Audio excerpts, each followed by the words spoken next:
Hi, my name is Cheryl Wallowik, and I'm the owner of MyHR Pro, a human resource consulting firm. Welcome to the fourth video in our recruitment series. Today I'm going to teach you how to conduct an effective interview. Have you started a small business and your workload is increasing beyond what you have the capacity for? Do you need to hire new staff but don't quite know how to interview?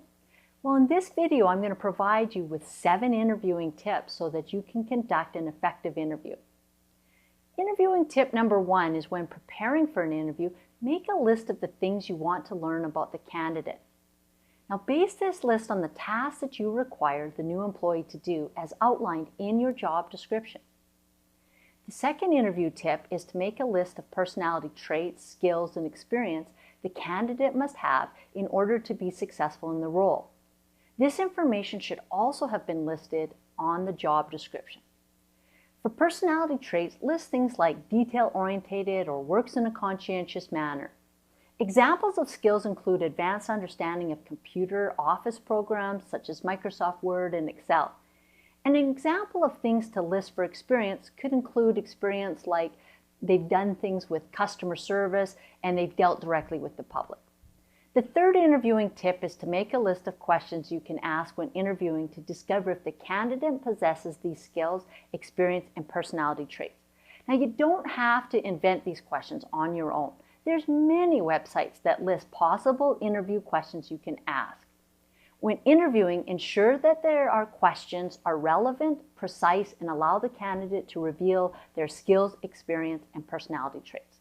The interview question should not just require a yes or no answer, but be open-ended so that you can give the candidate a chance to provide a detailed answer that will give you more insight into their skills, knowledge, experience, or personality traits. Now, the fourth interviewing tip is don't intimidate the candidate. If it is obvious that the interviewee is nervous, put them at ease.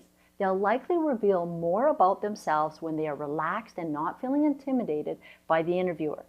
When interviewing a candidate, you want them to feel at ease and comfortable talking with you. Remember, they're likely nervous. Do everything you can to make them feel comfortable.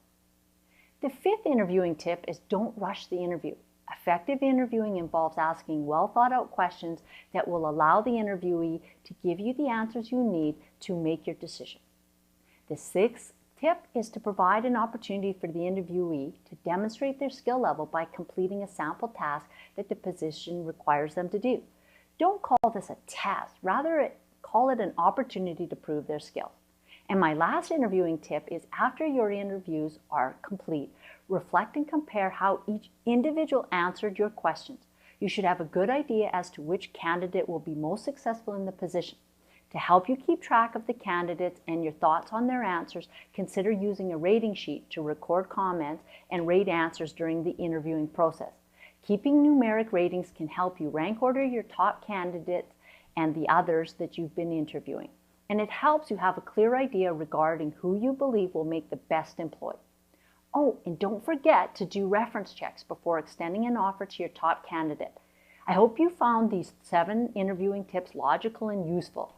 Please see my other videos on creating a job description and how to check references, as this will help you in the initial steps leading up to the interview process.